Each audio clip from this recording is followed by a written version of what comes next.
So let's talk about childhood, because when my daughter when she was 4 or 5, she asked me a very similar question that you said. She said, "Daddy, am I living a dream or is this reality?"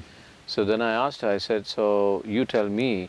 So she said, "Is it is the world that I live in, is it my dream, or is it imagination, or is it reality?" So I asked her, "You tell me," and she said, "It's both. It's my imagination and it's reality, both." But this question persists: am I living a dream or is this reality? And I'm actually very afraid, because it's such a subtle question. I'm afraid that as she grows, they'll take that question away from her in the way they educate her. So let's talk about childhood and education. And in the school, the Isha school, tell me, is that an issue, what you're trying to do here? Essentially, education is basically about enlarging the horizons of human perception. But unfortunately today, slowly education has shifted into a mode where people believe is about enforcing information, heaps of information. Information is useful, it's useful in a certain way, but it's not going to make your life, it'll earn you a living. So right now, most of the education on the planet has become essentially a means to earn a living, not to enlarge your horizons. So here at Isha Home School, education is about enlarging your horizons. So this is not about giving them ready-made answers as information. This is to have an active intelligence which constantly searches and seeks and looks at everything in every possible way. Above all, to know the joy of wondering about life, not having ready-made answers for everything. Ready-made answers are religion.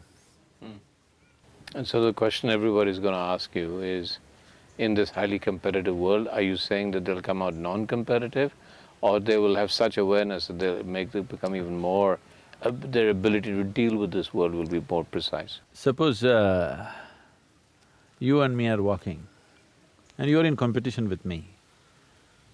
You will either get to walk slightly faster than me or probably less than me and feel depressed about it.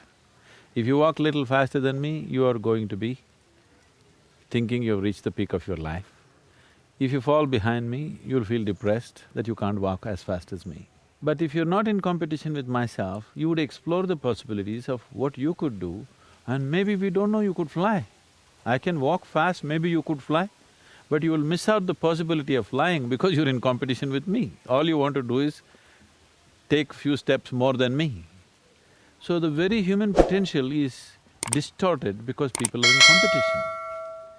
Right now people believe that you will not propel yourself to your fullest if you're not in competition, which is a very false idea. It's a very, very false idea. We have cultivated that in societies, that you believe you will not reach your full potential unless you're in competition, not at all true. Actually, only when a human being is in a very extended periods of joyfulness, blissfulness, he will stretch himself to the limits and do what he could do to the fullest. When he is in competition, when he is in fear of failure, he will only do little better than somebody else. You're destroying the human genius through the process of education, teaching competition. It's all about getting 2 marks more than the one who's sitting next to you. In this mode of competition, only one can win, all others are losers, isn't it? It's a horrible way to create a society. What I'm saying is the gardener in this school is as important for us as the headmistress of the school. So that's what the children are constantly perceiving. We are not saying these things as philosophies, but that's the atmosphere that is set. The one who cleans the place, one who cooks for us, is as important as the teacher who teaches you science or literature or runs the school, or me who visits once in a way to give them a different perspective of the whole thing. Once you put one above the other, you are not going to know anything in this world. Your whole perspective is distorted. So that is the basis of competition, trying to put one above the other.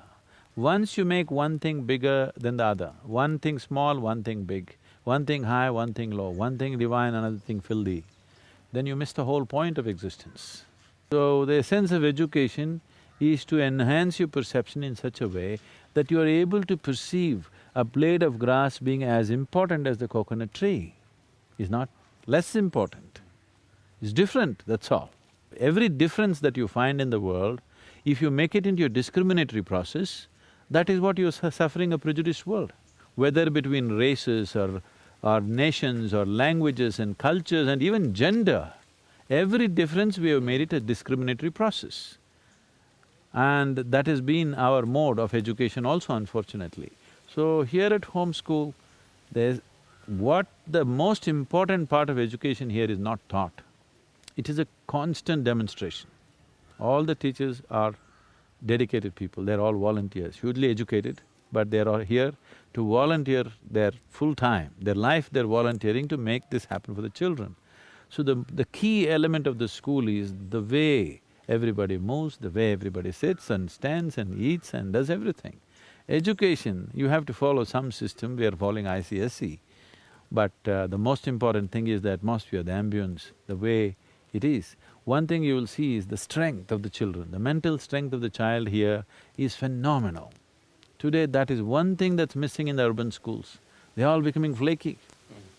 Competition will make them determined and focused in one way, at the same time make them fearful of failure, fearful of, being less than somebody else.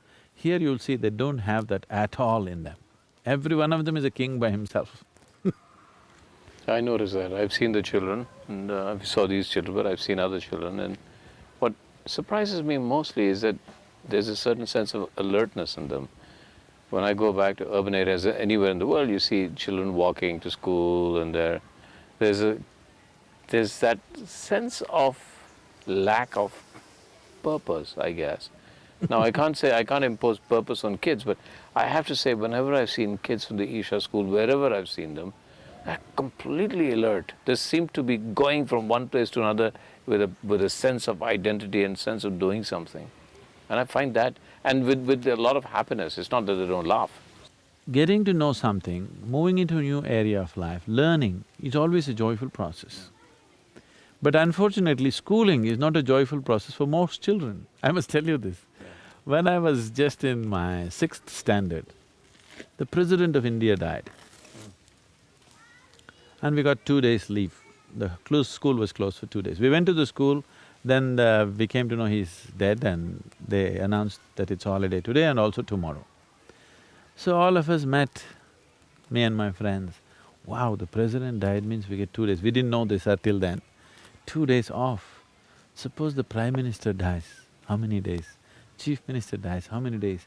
In our minds, we're just killing the whole cabinet, one by one. If they all die this year, how many days off will we get? Why is school such a horrible place? Because learning is always a joyful experience for any human being. Or should be. It is actually, when you get to know something new, there is a certain invigoration of energy within you. But that's not happening in the school simply because of the way it is delivered. So, that's the reason I started the school, and I wanted that to be different, that people must be excited about learning. You won't believe it, at 11:30 in the night, some children can't sleep. They say, Akka, please, Akka, open the library, I just want to see this one thing. This is a regular thing, I just want to… Akka, I won't spend time, 5 minutes, I want to just see… He wants to know before he goes to bed. He can't go to bed without knowing that now, because it's always like that. So, to keep that enthusiasm up, to keep that inquisitiveness up, longing to know, that is the job of the teacher. Knowing is the child's job. Here the teacher is just working to keep that up, the longing to know. So, any special techniques you developed here, in sense of… I wish that I was taught mathematics differently, and now, at this age, I'm obsessed with mathematics. But I should have learned it that, and all I can remember is the fear of maths.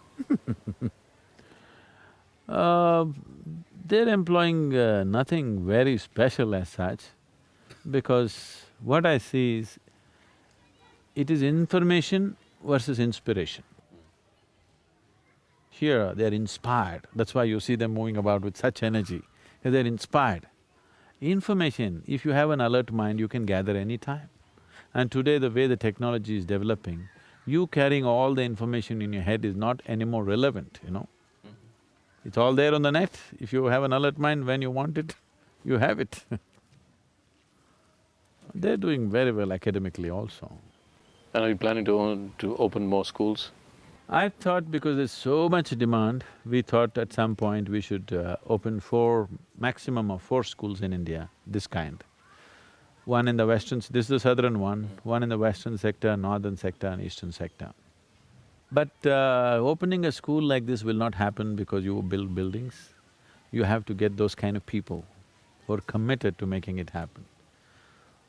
That's always a challenge because dedication is a scarce material in the world today. Though we are enjoying that much in Isha, still it's a very scarce material in the world. Everybody is always doing something thinking, okay, what will I get? Not doing something simply because they're allowed to do it. Those people are very small number. So we're talking about childhood, innocence, and its relevance to us as adults. I don't think a child is innocent. Okay. Oh, he can be very mean. Okay, if he doesn't get what he wants, he'll get very mean. Okay. The beauty of the child is he's flexible. That's all that needs to happen to the adult also. Not that he's innocent, ignorant, this, that's not the point. The point is that he's flexible. That's the most important aspect of the child. The same thing comes to the adult, he's also fine. Generally, it's become fashionable for people to say, like a child. Somewhere they're thinking adulthood is evil, childhood is a good thing. No, child is just in the making. Adulthood is the real thing. Even so-called spiritual people go about saying, I'm like a child. So I keep asking people, do you really want to be a child? Suppose at the age of 6, your body and your mind stopped growing and you remained a child. Yeah. Is that a great thing? We'll call you retard. Isn't it good you've grown out of your childhood? Because you made a mess out of your adulthood, you are aspiring for your childhood. I think adulthood is great. Do you think the children have that kind of perception that we then have to work towards? Do you think we need to uneducate ourselves? Do you think that the normal learning processes that we go through in modern day life is actually lessening our ability to become greater human beings or more perceptive? No, Shekhar, the thing is, what you know is not the problem in your life. The more you know, the better it is, okay? That's why you're trying to know. But now you're complaining, knowing is a problem, I have to unlearn. No, I wouldn't say that. Knowledge is not causing problem. You're identified with what you know, that is what is causing problem. If you learn to be not identified with what you know, all that you know, whether it is considered great knowledge or it's considered filth on the street, both are useful actually to live a life, isn't it? So knowledge is not the problem. You get identified with every bit of information that you gather, that is the problem. Identity is the problem, knowledge is not the problem. So somewhere when you say, I want to be like a child, you're celebrating ignorance. And I'm singing Asatoma Sadgomaya and you're saying No, knowledge is not the problem, knowledge is not the burden, identity is the burden. You get identified with limited things that you know, that is a problem. At that time, in a village, there would be only one person who could read. I remember this when I had a farm in Karnataka. There's only one person who can read in the village. Everybody gets their personal letters for him to read, you know. A wife wants to read a letter that her husband has written.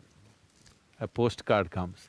She goes to this man and he has to read. So he reads and interprets it in a million ways that he knows.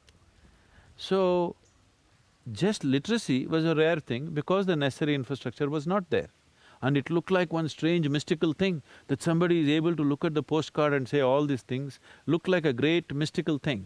It's not difficult because we did not maintain that infrastructure of inward looking in the society. You did not cultivate that right from your childhood. Now it looks like a faraway thing. Suppose you did not know how to read and write, if you look at a book and somebody looks at a book and saying all these things, would look like a mystical process, isn't it? Okay. We haven't invested in that direction. So that's exactly what we're trying to build now, to build an infrastructure of spiritual process in the world, to give the necessary infrastructure. because no society has invested enough towards the inner well-being of a human being. We have hospitals, we have schools, we have toilets, we have this, we have that, but we don't have enough infrastructure for the actual well-being, the inner well-being of a human being, because your well-being and whatever else you go through, your joy and misery happens within you. Your pain and pleasure happens within you. Agony and ecstasy happens within you. Everything that happens to a human being happens within you. For that we have not built any infrastructure. So there was a time, there used to be… They say Krishna built about 1400 ashrams across the country, in the northern plains, because he felt that's an infrastructure that's needed for the society to live well. So we don't have such infrastructure.